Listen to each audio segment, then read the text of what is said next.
All right, guys, good morning. Happy Wednesday, August 9th. Excited, full of energy as always, full of passion and full of gratitude. Just excited to be here. I'm excited for another day to be able to share thoughts and contribute in the collective wisdom. So I'm stoked. I got a lot of thoughts, ideas, and things that I want to convey today. So let's do this. I'm going to have somebody bring us out on the field. And Casey, my man, I don't think you've done this before, bro. So welcome. You are newer to the team. He is a family member of a longstanding team member. So Casey, I'm going to have you bring us out on the field, and this is how it works. If you were bringing your team out on the field for big game day, you guys are in the locker room, you're prepping, you're preparing, you're about to go out the tunnel. What does that sound like? So let's hear from you, Casey. Why don't you bring the team out on the field on this beautiful, beautiful Wednesday morning? So Casey, no pressure, but let's go. All right, what is up, everybody? It's another new day. We're getting it all started. And another day means another opportunity. So all we got to do is go out there, do the best we can, be better than we were yesterday. And the key word, I think, is one more. That's it. Just one more. If you can do one more thing, that's all it's going to take. Keep doing that every day. And if you haven't done it yesterday, not a problem. We could pick back up today, you know? So one more thing, that's the key word. Let's get it going and make this a great day. God, I love, you know what, I love this because it's a random question, you guys. And obviously, you know that I'm going to ask you, and you know, I've asked some of you that are on the call today, but I love the responses, right? Because that's the conversation you're having with yourself. And now you're like, well, wait a minute, now I have to be on the spotlight. So I really love that. And I appreciate that message. So let's go right in, you guys. This week, every day, we should be at some conscious level studying the market, know what's going on, and understanding patterns, rhythms, nuances. Obviously, interest rates are what they are. I don't see any signs of them going down in the next couple months. And so the conversations that we're having with buyers across all communities throughout the Bay Area, Sacramento, and the Central Valley is always going to be the same. Is it a good time? Is it a good investment? Should I wait? Oh my God, right? I'm paying so much more, but wait a minute, houses are down. I just read an article, but then interest rates are up, and they're trying to figure it all out, right? They're trying to figure out the code of, is it a good time to buy or not? And that's our responsibility. So I want to share some sentiment with you guys. I want to share some thoughts with you. And I just wanted to see how you would respond to this. And then we can have a full stream of consciousness conversation about the market, what's going on, patterns that you guys are seeing. But I'm going to share my screen really quick. Before I do so, there is two things that I want to share with you. First off, I'm going to share this with you. Each of you that are a team member now have access to Altos, and these are branded. So at any given time, you can go into Altos and you could put in your city or your zip code that you want to run comps or get an understanding of the patterns, what's happening. Now, these are not exactly accurate, and I don't feel anything is spot on, but it's branded. It looks really good. You can share this with your consumers. Now, obviously, you want to become an expert in pocket neighborhoods, and we're going to talk about that in a moment. But you guys have Altos. What I can do is I can drop this in the chat below. If you are a team member and you are on this call, you now have access to Altos. It is branded. You can see that in the top left corner. So I want you guys to make sure to use this and put this into your flow, study this, understand where you guys are looking, be able to understand this data, and not just give this data to a consumer, actually break it down and give a consumer context. I'm going to say this, and I'm going to say this over and over and over again. I see a lot of content, and I want to congratulate the people that are stepping up and producing a lot of content. I want you to remove the idea of, if I just put content out there, I'm actually providing value to a consumer. But in the end, you could be hurting your chances of connecting and getting closer to a consumer. And here's what I mean. Consumers don't understand this game like you understand. A consumer doesn't understand what 3 months of inventory actually means to them. That is foreign language to a consumer. So you have to think about all the data, all of your market research, and the things that you're posting about, the videos that you're creating. Is it something that on an 8th grade level, somebody can watch that and understand? So you have to be very conscious about the words you're using, the flow, the style, and can you correlate that to an actual real message or a real story that anybody can understand? understand. So Artie, I want to share this information with you, but what does this actually mean for you as a consumer in today's market? Let me share with you and let me simplify what this actually means. Well, cool. Now you've taken this high level information that we understand because we're students of this game, and now you're putting it away across in a way that everybody can understand. So when you be conscious of that, when you're talking about the market with a consumer, with a potential buyer, seller, and when you're creating any type of video. So you guys have this. It is Altos. It is something that you guys can use at your disposal and make sure that you are practicing this and you understand this. Now, what I want to do is I pause this for a quick second, and I think Dominique will appreciate this. So let's talk past the headlines. And this is going to be a test. This is going to be an opportunity for us to have a conversation about this. Okay. Let's just take the Oakland market because a lot of us are in the Bay Area. Now, if you're not in the Bay Area, this is still applicable to where you are because every single city that you're in has different neighborhoods and different little pockets of areas that are obviously higher price points. So let's just take Oakland because Oakland is this crazy microclimate. So a consumer sees this, this press release, sees this news piece that was just released, and they come to you and they say, oh my God, I just saw this article, or I saw this press release, and it said that Oakland is down 12% year over year. And I don't know if it's going to be a good opportunity for us. Plus, our interest rate is going to be at a 7%. And so I just don't know if it's a good time. Like, how are we addressing that? If you saw this right here and your buyer tells you, oh, hey, what's up, Sergio? Hey, Carlos, I just saw this and I'm really freaking out about it because I don't know if it's a good investment for me and my family. Like, where do we go from there? Because people are going to see shit like this. And I want to hear from you guys in a full stream of consciousness, having a conversation about this. Like, what do we say? How do we address this? Because there's way more than meets the eye versus what you just saw on the screen. So I want to hear from you guys. I want 3 volunteers. There's no wrong answers on this. Let's just talk this out. Let's make sure we're clear with our words. Let's make sure that we understand where to go with this conversation. So I want 3 people to volunteer. So who would like to take a stab at this as what you would actually say to a consumer if that was them looking in the Oakland market? So I got 1. I'm going to wait for 2 more before I go forward. 2 more. And you guys use your emojis because I might not see your hands up. Use your emojis on your screen down below, and I'm going to give you guys a second. And if you don't get involved in the conversation, chances are I'm probably just going to call on you because I believe in creating some tension and creating some pressure on each of you to make sure we are wordsmiths. So Heidi, rapid fire, let's hear from you. How are we addressing this with a consumer? Yes, Elias, I just went through this on Monday. Perfect example is I have a listing in Carmichael. I lowered the price $60,000. Within 4 hours, I had 6 buyer phone calls. By yesterday morning, I had 10 agents contact me that are showing the property by Friday. And it's been great, even though it's a price reduction and it's a substantial amount, especially in Carmichael. The response has been the seller motivated, very positive feedback from the buyers. Our closing cost credits and our repair credits, our repairs being done by the seller possible. So let me ask you a question and psychology behind all of this. By lowering the purchase amount, do you believe that you can make up that $60,000 difference because now you have more people competing for this home? Do you think that you're going to now clear that delta because you've lowered the price? Yes, because the reason why I say that, Elias, is because we are still seeing appreciation in this market. And this is not a seller that's relocating out of area like a lot of sellers are right now. And if he didn't lower the price, in my opinion, he would have possibly lost money on what he was going to purchase.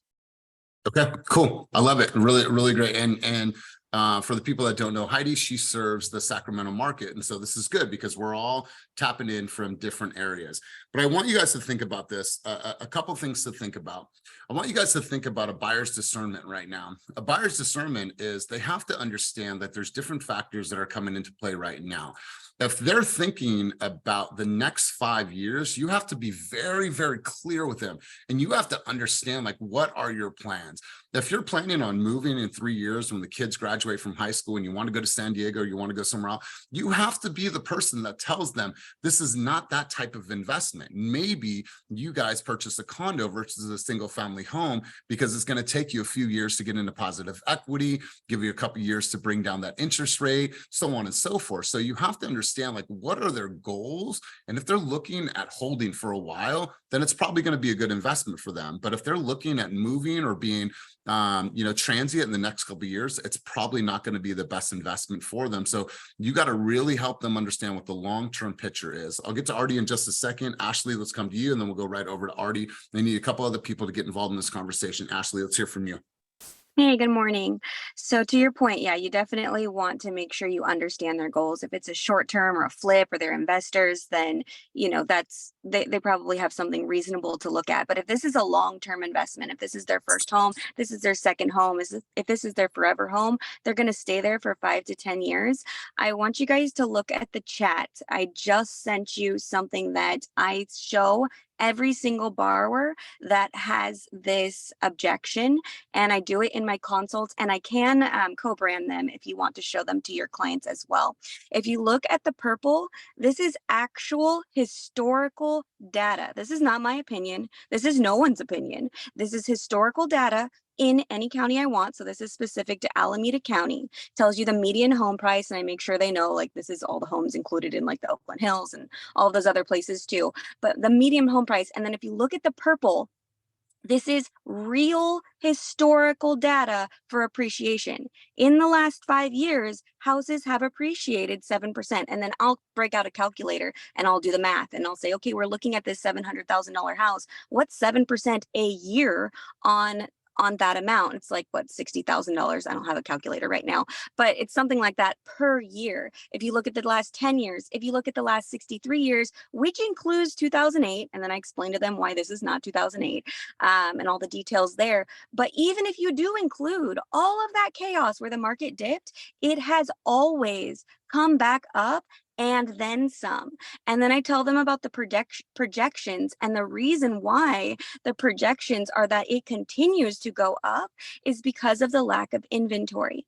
And right now we're seeing maybe 5, 7 offers on a house, give or take, depending on the house. Maybe it's 0, maybe it's 5, maybe it's 10, depending on the house. But if interest rates go down, we're not going to have very much inventory still, because you still have all these people who own houses at 3% that aren't going to want to sell them. I wouldn't want to sell it, right? So most people still won't. And then you still have all of these buyers. And this report actually shows like there's like 97,000 buyers that could afford to buy if they wanted to. All these buyers are going to hit the market. And then what do you think is going to happen? You're going to be competing against these people. There's going to be lines around the corner. It's going to be really hard to get an offer accepted. If you got down payment assistance, forget it. You need a closing cost credit, forget it. So if you need to buy down your interest rate or do some type of fancy strategy, forget it if you wait until interest rates go down. But if you take advantage of it right now, we have so many tools in our toolbox. We can get closing cost credits. We can do down payment assistance. We can do all of this stuff, and you're not competing against as many people. So you're more likely to get your offer accepted. And then if rates drop, you refinance, no big deal. But if you can see in purple, I'd say black and white, but in purple, factually, over the last 60 years, the housing market has gone up. So if you're looking at this as a long-term investment, the numbers don't lie. This has always been a long-term investment, a good long-term investment. Well said as always. Well said as always. Our job and our responsibility is to really help them see a bigger picture than the now.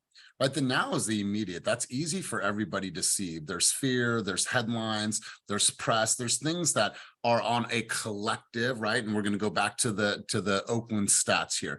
That is as a collective in Oakland. So when you see that, that is an average across all the neighborhoods and communities that are in Oakland. Well, we know that there is over 130 neighborhoods in all of Oakland. And we know that you can go to MacArthur, to Maxwell Park and have a price point difference of 100 grand, 200 grand, 300 grand, depending on the home, right? So it's super, super, I think, specific to not only the area, the neighborhood, but to the home as well. I heard an interview, and the lady said, she's from Red Oak. She's like, every house is specific. And obviously there might be some similarities in square footage, but it's like a human. Every single person is different. So we have to look at all the houses different. We have to look at the value a little bit different. We have to look at the neighborhood. So when you guys are looking into this and you guys see this, and let's go back to this because now I'm going to turn the mic over to Artie. When you guys see something like this and it says, well, Oakland is down 12%, like, I want you to talk. Let's come back full circle on this, Artie. How are we addressing this? I want to just hear how you're communicating and flowing with the consumer. And Ashley, I absolutely love when you grab the mic every single time. Artie, let's hear from you, and then a couple other people get involved in this conversation. Okay, so in discussing market flows and trends with clients and prospects and anybody, I like to highlight the fact that there is a difference in list price, sell price, and that's oftentimes a big point of confusion for people. If list price has been going down, and that's what the significant drop that you see in the news that's reported is what's usually being reported, is that homes that were listed at $1.5 million last year and then sold for $1.4 million, they're saying that sales price against list price has gone down, and then they say the market's dropped 5%. I like to highlight the fact that home appreciation has been steady, and even though sell prices against list prices don't exactly show appreciation, if you look at the final sell price year over year, we have an actual appreciation. Like this very cool tool that she uses, this real estate report card, is awesome. But that's really what the difference is. And I think a lot of consumers get confused over that. So trying to explain what list price against sell price is. And then with that, I lead right into the seller's expectations. And what happens is when sellers see 15% appreciation in certain markets year over year, then they want to list it at this humongous price. Most listing agents get caught up in that energy of the seller saying my house is worth this much, and they list it for that much. And then we get a market that becomes unsteady and unbalanced. But if I have a listing conversation with a seller, I let them know that, hey, the market's trending in this direction. If we list it wrong, we'll stay on the market longer, that we may not be able to get that sale price, and the DOM will actually hurt your chance of getting the top price. So it's better to list at the appreciation value and not the list price increases that we've been seeing. So Artie, so let me understand. I'm a buyer, and I tell you that I don't know if it's a good investment, because I just saw a report that said that Oakland home values are down 12% year over year. Answer that specific concern. Yeah, so if you look at Oakland's appreciation over the course of the last 50 years, there has been a steady growth of between 4% and 7%, depending on exactly which market you're in. When you see that home prices have dropped 12% in the last year, that is speaking to a correlation that isn't the reality of appreciation. That is the drop between the list price and the sell price. So sellers have been listing homes at as much as they can get. And for years, appreciation has been 10%, 12% in Oakland.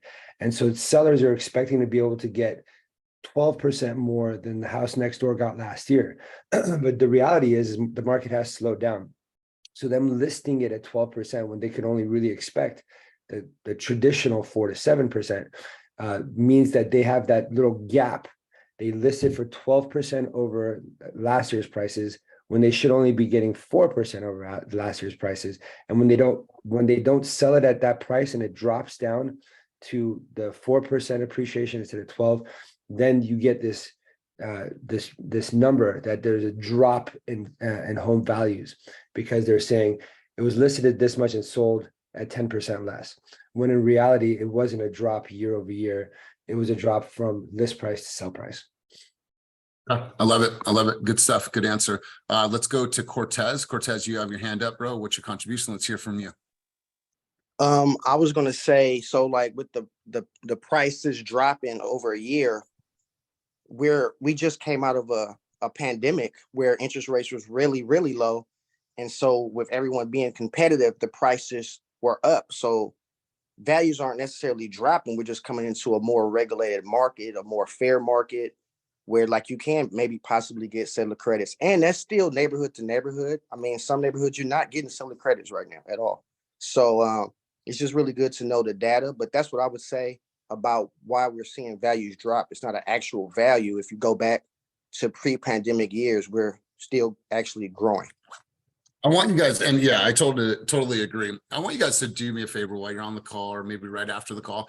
I just want you to run some comps, and I want you to run a comp in an area where you know that the price points are higher, whether it's Montclair, whether it's Piedmont, whether it's Maxwell Park, whether it is El Dorado Hills, wherever you serve, right? And I want you to run your comps, and I want you to run those comps for the 60 days back. And I want you to put an average square foot, let's say 1,200 to 1,700, 3-bedroom, max at 4-bedroom, single family homes only. And I want you to run your comps. Also, if you can, in Bay East as well as Paragon, you guys can add in, or excuse me, Paragon as well as Bridge and Bay East Association Realtors. Run your comps and then pull in how many offers were on each of those homes. You guys will see in these hot neighborhoods, people are still paying well over asking. So it's important that you guys are studying the entire market. When someone throws an average out there and the news says an average, it's like, oh, home values are down across the United States. Well, you have to eliminate San Francisco and the Bay Area. We are unlike any other climate when it comes to real estate climate in the United States of America. I think the only other markets that are similar to ours would be Los Angeles and let's say Manhattan, but some of those are just ridiculously priced. But you have to understand it and look at it as a microclimate and understand, okay, yeah, it says 12%, but I promise you there's neighborhoods within Oakland right now that have not experienced a 12% decrease year over year. And then actually right now, if you were to write on a home that's in Piedmont, in the Oakland Hills, if it's in Maxwell Park or some of these prestigious areas that are in high demand, you're still seeing those values and you're still seeing people get accepted offers at $200,000, $150,000 over asking. That's the norm. So let's continue this conversation. Let's go Jeff, let's go Carlos, and let's go, let's go Dominique. I'll make this quick. What I would do is almost kind of turn it around on them. Let them know that, look, we can never, you can't never time the market. But what if you saw this headline and it said values were up 12% or 15%? Would you think that was a good time to buy if it was up 15%? And, depending on what the response is, my thought would be the response would be, well, no, it's not a good time because, values have gone up. What's going to happen? So the best time to buy is, and again, you're never going to time the market. So you hit it at the exact whatever bottom there is. But now is the time to buy. If homes are cheaper now than they were a year ago, and you look at the historical data, you know that eventually, if this is a 5 or 10 year investment, property, values are going to continue to increase. The best time to buy is when they're actually down a little bit. I saw this on Instagram, so I can't take credit for this, and many of you may have seen this morning, but there was a good analogy about home ownership being a train. Any of you guys see that? No, sure. I'm excited.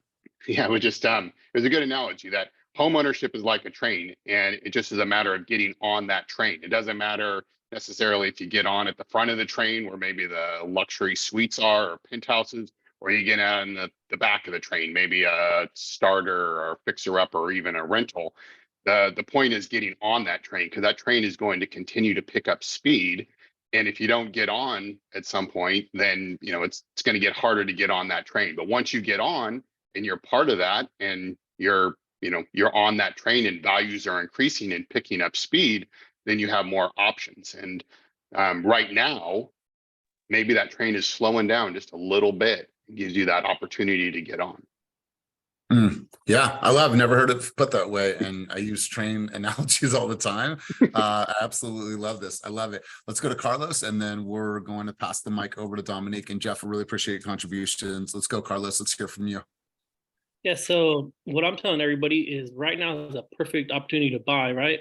Because historically, real estate in the long term has always been a good investment. Right now, yeah, there is certain areas that are getting that little bit of a pullback, but it's all because of the interest rate, right? When the interest rate went up, affordability came down. So even though there's a little bit of pullback, the pay on the actual price, what people are actually making a monthly payment is the same, if not more, than they were making when the interest rate's lower and a higher price. So at the end of the day, nobody's buying the house unless you're paying cash, right? Everybody's going to buy a house, and the main thing they worry about is that monthly payment, not the actual price of the house. So right now is a perfect time to buy because you're going to get that lower price. Yeah, you got to deal with the higher interest rate, but whenever interest rates come down, you're going to be able to refinance, have that same house with a lower payment, monthly payment. You know what? And I appreciate the sentiment, and well said, Carlos. I think it's safe to say, no matter how long you've been in this game, no matter what market you serve, no matter what region you're in, from now until the end of time, the objection that you're going to get in every season of real estate is, I don't know if it's a good time to buy. When interest rates were low, people thought that they were overpaying because so many people were purchasing homes in the Bay Area and beyond. Now, when interest rates come down, oh, I don't know if this is a good investment.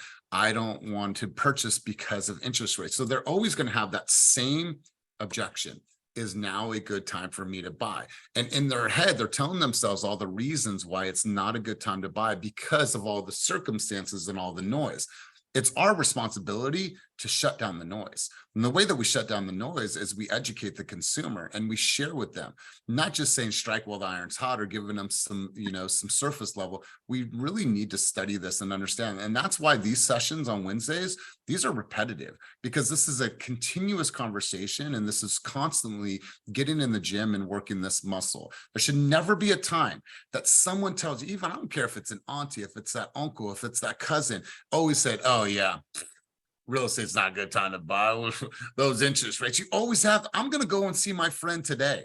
And this dude has been sitting on a down payment for the last 6 years. And every single time that I see him, he has the same fucking story saying, and now it's political, and now it's the president, now it's him, all these things.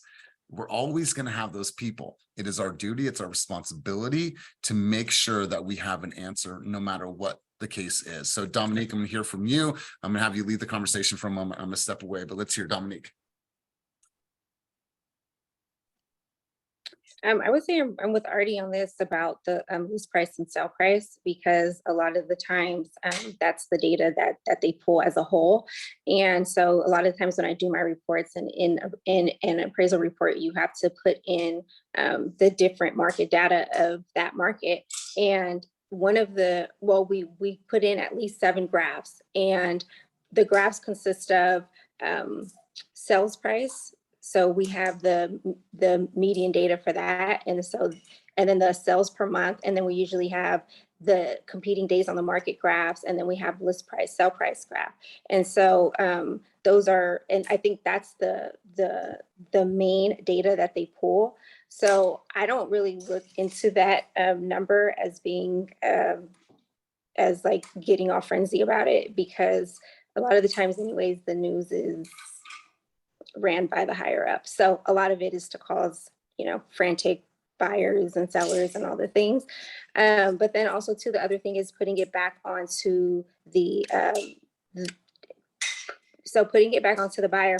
If they are on the fence about buying, it's more of like, okay, well, what are you approved for? If you're approved for 500,000, can we find homes that fit your criteria within that price range? And so it's just basically like, well, if you can afford a payment for a $500,000 house, then we need to see if we can get you a house that you like within that price range. And so I did a few buyer consults, and they liked that approach better than just focusing on what was their interest rate, because the interest rates are the interest rates. However, if you tell them like, well, that's going to always be there regardless. So if you're looking to buy now, if that's something you're interested in now, then the first step is just getting pre-approved and looking at your numbers. If you're approved for 550 but don't like the 550 payment, then let's go down to 475. Maybe 475 we can get you into something, and with an actual payment that you like. So it's just more of putting it back on them. So that idea of every time they say, well, I don't know if it's the right time to buy, well, what are you approved for? I don't know because I didn't talk to a lender yet. Well, that's the first step. The first step is knowing your numbers, because a real estate agent can't help you too much if we don't know your numbers and what you're comfortable with. So that's what my buyer consults have been the last few times.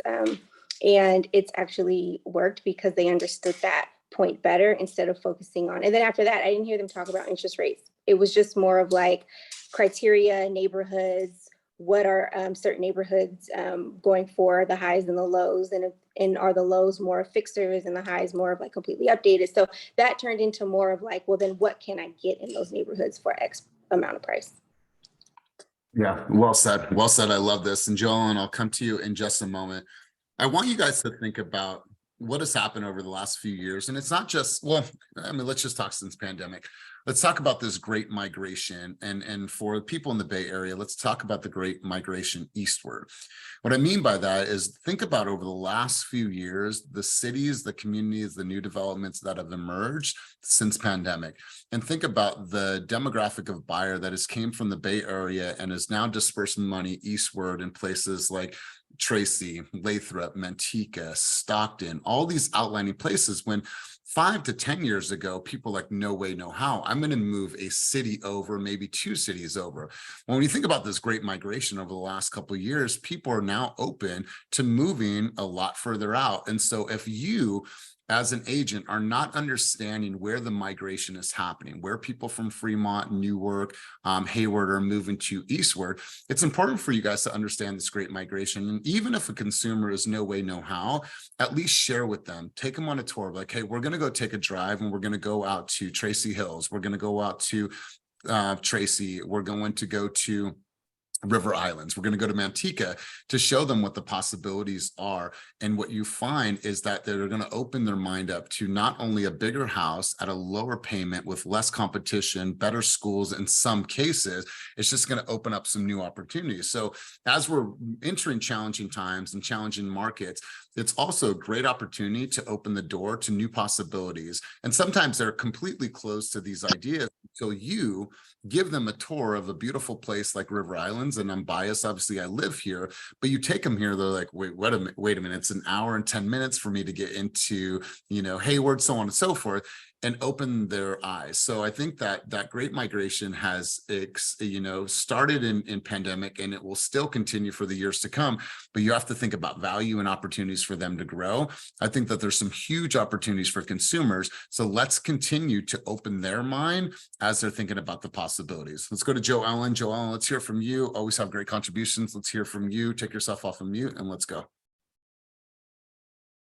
Joellen once, Joellen twice. I saw her hand up. Okay, cool. Awesome. Let's go. She's not here any longer. Let's go. Who else has a contribution, a thought? I would love to hear from Christina, and I would love to hear from Sergio if you guys want to share kind of your vantage point, what you're seeing, what you're experiencing.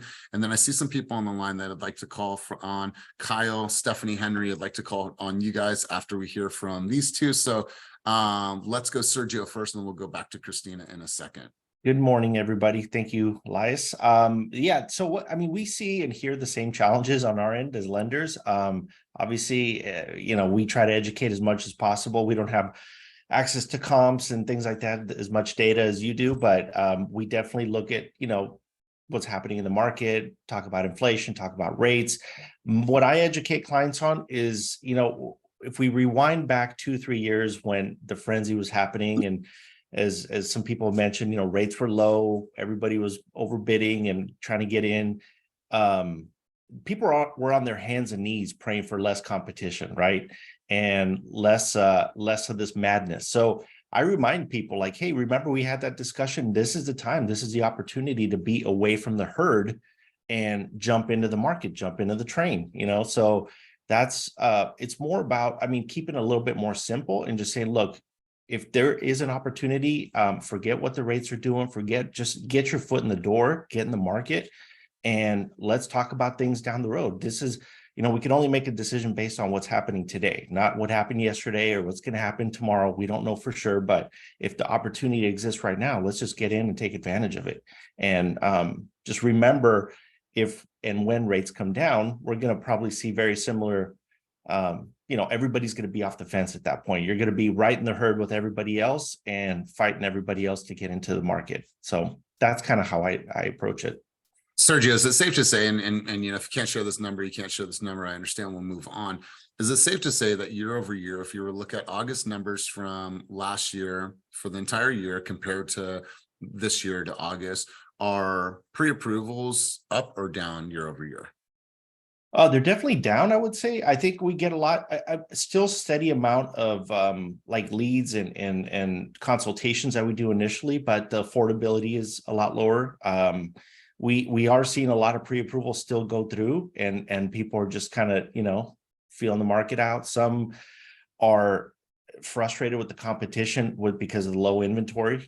They feel like they, to have to be competitive and going with the higher rates. Some people do get frustrated with that, but I think it's just a little bit slower paced than what we were like a year or two ago, but we're still seeing a steady amount of actual people who are interested in inquiring. So probably a slight decrease. I don't know the exact number. And then Sergio, another question, maybe Jeff and maybe Ashley might be able to answer this. From the time a client is pre-approved to the time that they get into contract, do you guys track those things, like what the averages are, like year over year? Is that a number that you guys track and you guys can share with us? I do not track it. I think it just varies widely depending on the market, the situation. Some people, as we know, get their offer accepted on the very first try and they weren't expecting it, and others have been expecting it and it takes them months, so I don't know if there maybe there's somebody who tracks it out there. I'm not sure. All right, cool, good stuff. Let's go. Ashley, I saw you both take yourself off of mute, Ashley and Jeff. Ashley, let's hear from you, and Sergio, thank you for your contribution. My observation, we don't track it officially, but my observation is it depends on the agent and the terms, not necessarily the overall offer price, but the terms and who it is that the lender is. If it's a big bank and they don't know them, or Rocket Mortgage, it does make a difference to the listing agents if it's a local lender that who's calling them and is like, this is a person, this is my track record. It also makes a difference if you say that you can get an appraisal done in 6 to 7 days, or if you can close a deal in 14 days. If you are going in a vacant house against somebody who has to have a 30-day close, your offer is more likely to get accepted. So I notice when I send out pre-approvals, we're looking at 30-day, 45-day max turnarounds that I'm seeing. But again, it's because of how strong we're writing those terms, because they're standing out. And then we're also calling the listing agent to make sure that they know this is a person, I'm a person, here's my website, track record, and I promise you this deal's going to close because it's fully underwritten. And those things are getting them accepted faster. You guys, and listen, we have obviously local partners that we all know, like, and trust in our markets. You're going to have the consumers that come to you with some pre-approval from a giant bank, from Rocket Mortgage, and they think that it's gospel. We have to make sure to educate them and have them have some options, because the lenders that are here in the Bay Area, Sacramento, and the Central Valley understand this market, and it's vastly different than anywhere in the nation. And so it's important that you guys have somebody that's local that understands. I'll come to Jeff in a second. And I keep on saying Amina. Dominique, let's hear from you. Then I'll go right back to Jeff. And then Kyle, I'm coming to you, and Stephanie, I'm not letting you off the hook. I actually have a question for if a lender on here wants to chime in or answer it. For writing offers and not putting an appraisal contingency, like I know loans sometimes that's fine, but an appraisal contingency, do you guys, because I was speaking with another lender earlier and they don't really like not having a loan contingency, appraisal contingency, would you suggest not putting it? Because I know some listing agents are like, some buyers agents are like, but everybody else is doing it, so we have to do it to be competitive. But is that the right thing to do for your client? That's a really tricky question, and we can't answer it for you. But you're not going to get a straight answer. But what I would say is that anytime somebody wants to waive it, I will leave it into the hands of the real estate agent. And if you want to waive it, then obviously it's your contractor writing it, we'll waive it. I try to push back and go, well, let's try to do a 5-day. Let me see if I can order a rush and do a 3-day. So at least we have one on there. And if we need to pay for a rush, we pay for a rush to make it super competitive. If the real estate agent comes back and goes, listen, I felt out the situation, we're not getting this offer accepted unless we go non-contingent, then we all pray and cross our fingers that everything comes in. But at the end of the day, obviously that's a gamble because you're releasing that contingency. I do try to err on the side of caution and at least do like a 4 or 5-day appraisal, just to keep a little bit of safety there. But again, it's going to depend on the situation. And Dominique, are you talking in the context of removing all contingencies or just removing that and leaving still an out? So no, like if every other contingency fine is just appraisal. And I say that because I have a lot of team members from Team Fast and even outside of our brokerage that they'll call me and they're freaking out because appraisal didn't go through, or they're like, I don't know if there's any comps, but we wrote like this, but what do you think is going to happen? And so I spoke with a few lenders because that's what I'm supposed to do in order to move forward with, a lot of reports that I do. And in my opinion, being a real estate agent and appraiser, and this is, I'm not trying to get off topic, but we're talking about the market at the moment. And it's more of like, I think it's a disservice for clients. And I know like being competitive is a thing, but it's a disservice to not put the appraisal contingency in just because there's so many factors that agents don't realize. And there's so many factors about different appraisers that agents don't realize that it's not guaranteed you're going to get that number. And so the disservice for the buyer is major when you do that, in my opinion. And so I try to tell agents like I wouldn't do it. They're like, yeah, but to be competitive. And my thing is like, yeah, but if we come together as a community, as real estate agents, as a community in every brokerage, and at least put an appraisal contingency in there for at least 5 to 7 days, it doesn't have to be competitive in that sense. So it's just, I don't know, it's just weird to me. And I just feel like there should be. Yeah, I mean, I couldn't agree more. It's a very risky choice. And if they don't have the money to cover and there's no comps that support, I don't care how competitive it is. Like, we have to do what's in the best interest for them.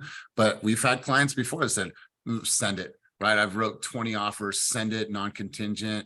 We're liquidating all of our stocks and we have the money to cover, right? I'm like, okay, all right. That there's a huge giant risk. So I think that it's understanding the risk, and we want to do everything to mitigate that risk. But yeah, it has to be a case-by-case basis. It's a really, really touchy area. Jeff, you had some thoughts, contributions, and I'm coming right over to Kyle. Yeah, a couple things on that. It's a good point, Dominique. The pre-approval piece, I mean, it really depends on, as Ashley was saying, the situation, the buyer, their particular situation. Are they saving for more money? Are they in a particular price point that they just can't get into? So I think the sales cycle on pre-approvals to close of escrow has definitely lengthened over the last, year or so. Just a pure fact that there's less inventory out there, less homes are going to go into contract. So and I'm sorry, not Dominique, Amina's question about the contingency. Yeah, I mean, I agree. Like Ashley said, and Amina said, try and get that, try and put one in there, even if it's a 5-day and we got to pay a couple $100 extra to get the appraisal quick.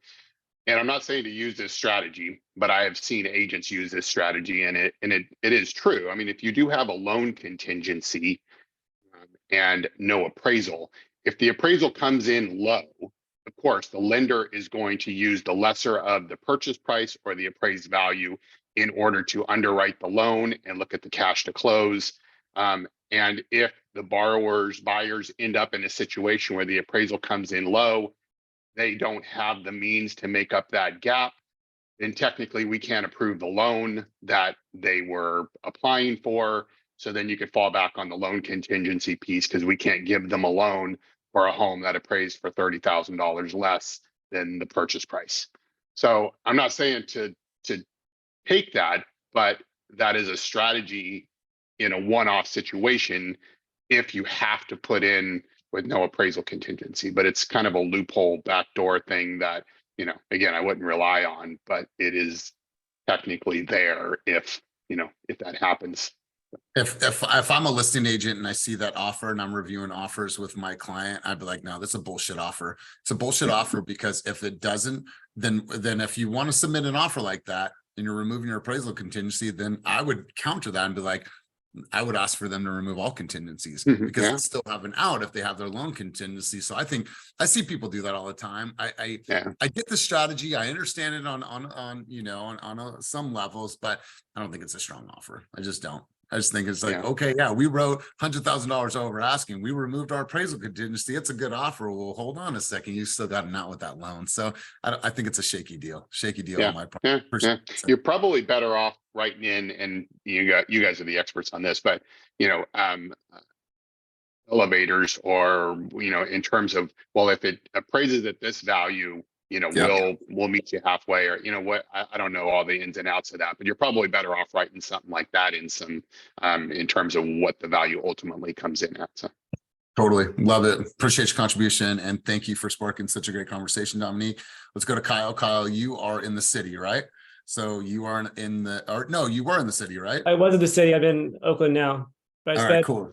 the bulk of my career and time in the city though. All right, cool. So let's hear from you, bro. What are some things that you're seeing? Talk to us about the climate right now that you're experiencing. I mean, most of my climate's over here now, but I know the city's always been very aggressive. There's a lot of very well qualified people over there that are, you know, that are part of your competition.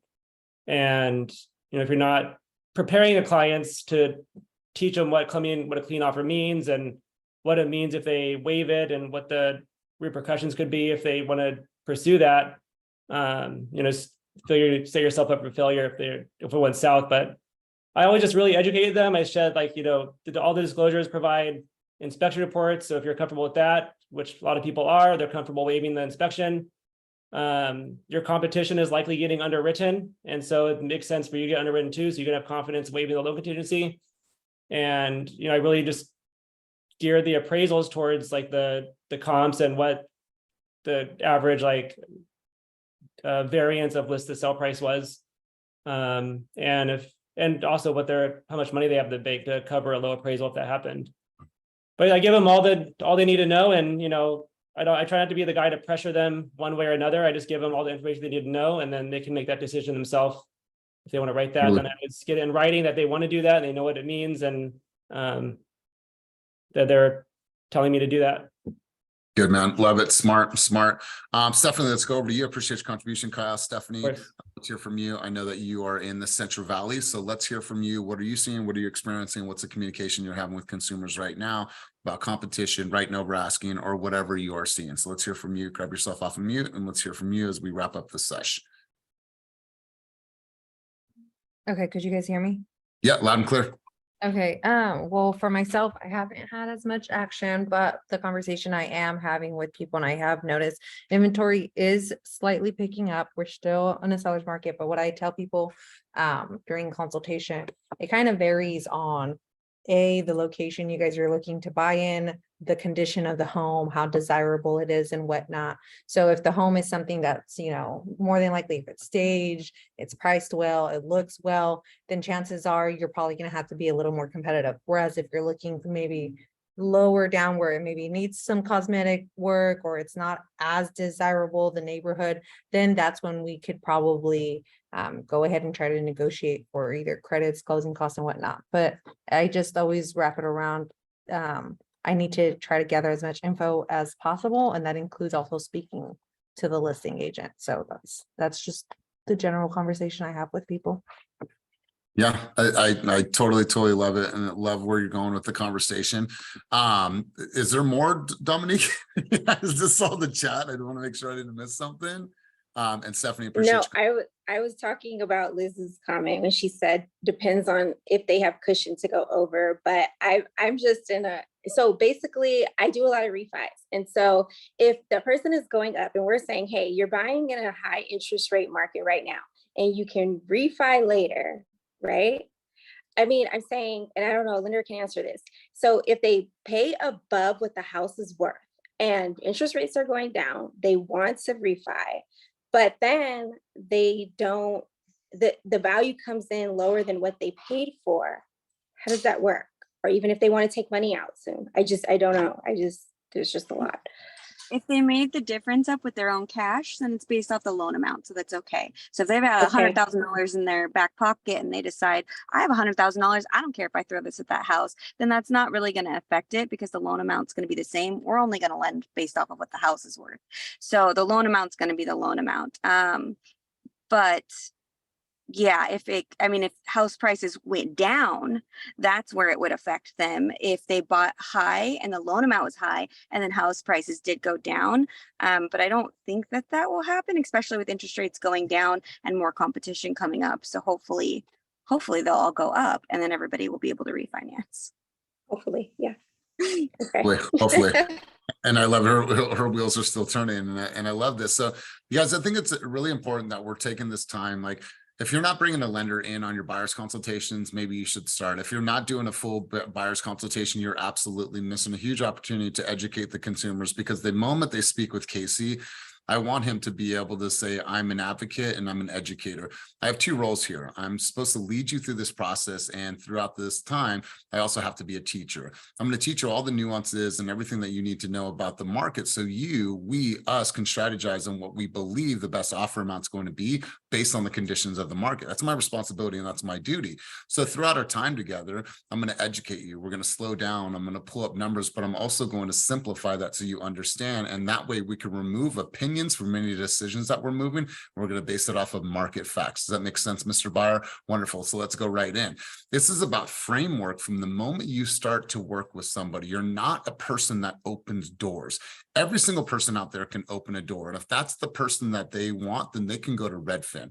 They're with you. You are the skilled professional. You are the advocate. You are the expert. You are the community expert. You understand the neighborhoods, the pockets, what's going on, the rhythms, the patterns. You understand that. So the moment they get on a call with you, awesome. I'm so glad that we're able to connect. Here's what we're going to do. Here's what I'm going to take you through. And by the end of our call today, you're going to have a full understanding of what we need to do in order to get your offer accepted in this competitive market. So let's go right in.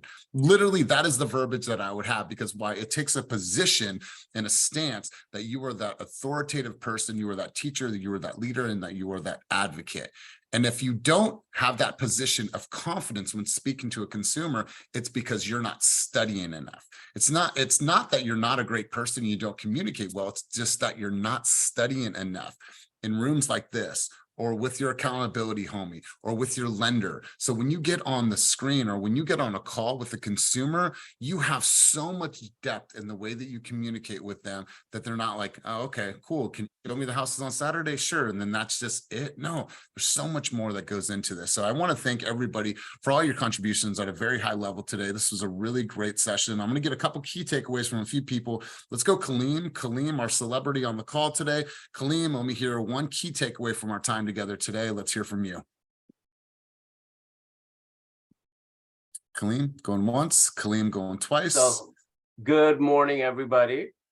And I have a new listing coming up in Los Angeles, and I think getting the real estate report card and the altos will be such a helpful thing to send it to my client, because I'm sending a listing agreement today, and I think that will be truly, truly helpful. Love it. Love it. And Kaleem, when you send it to them, give them context as well. Like, okay, cool. I sent you something, but here's a follow-up video explaining what is actually in this, and just break it down in very simple terms. So congratulations. Love Thank you so much. Thanks for your takeaway. Let's go to Rico. Rico, key takeaway, then we'll go end up with Sammy. I know Sammy's driving, but she always has contributions. So let's go Rico. Rico, key takeaways from our time together today.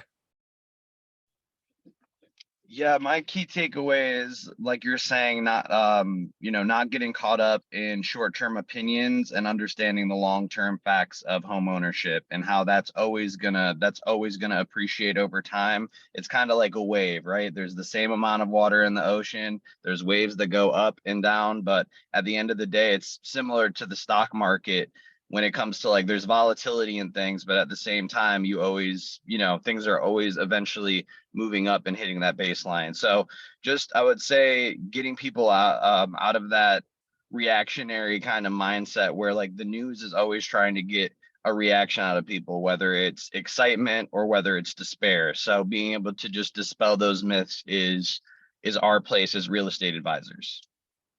Yeah, and I've said this, and not to disparage, consumers, but consumers are often led by a shepherd. And unfortunately, there's a lot of consumers out there that are sheep that are moved by this shepherd. And the shepherd is the headlines, right?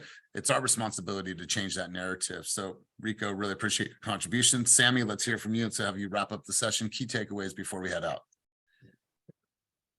So I really like the whole altos idea. I actually learned that from Jonathan, and I know Jonathan's newer than me. I did tell him I'm going to learn a lot from you. And I'm implementing it a lot with my buyers now than before, because I feel like last year it was so much easier to just like get a buyer and sell them, to now they're questioning the market. Like, okay, what are, like last night I had a buyer's consultation and he's like, so if I get approved today, what is the likelihood that the interest rate are going to go up next week? I'm like, well, don't look at it like that. Just know that the houses are going to be steady. I'm the negotiator, leave that to me. But in the near future, if you decide to refinance, like for example, with my I-10s, you get your residency, you decide to refinance, your interest rate's going to come down lower. Not only that, you're going to have equity built into your home. And I give them the scenario, my friend from last year who is now looking again, and she has 80K in equity. And I'm implementing that, and also, letting them know, like, you can also tax write this off. So just getting more ideas and getting creative with it, because like I said before, I never felt like I really had to go over the market. It's just like letting them know per city what the houses are at, to now I'm forced to do that, which is really good for me because I'm getting to know a lot more about different counties like Oakland, That's right. So yeah, that was my key takeaway with that. Just implementing it more, and then probably make a video, because I didn't know that people are actually watching it. I have family members that are like, I'm just watching your videos, and whenever you say the market rates are going to drop, like I'm waiting for that. I'm not a lender, but I'm going to do it. That's right. I love your this. Spanish video. Yes, thank you. I got 1,000 hits on it on Facebook. I went from 100 to 1,000. I don't have an audience on Facebook like that, but now I do. Well, now you do. Now you do. You guys, really great way to close this out. Right? In other markets, it didn't demand of you being such a student. It's going to demand of you not only being a student and learning, but then articulating it in a very human level to where anybody can understand. So you guys, really great contributions today. Thank you to our lender partners for being here. Thank you for all of the great contributions. As always, you guys, keep it moving towards your dreams, goals, and vision. Have an amazing, amazing day. Peace.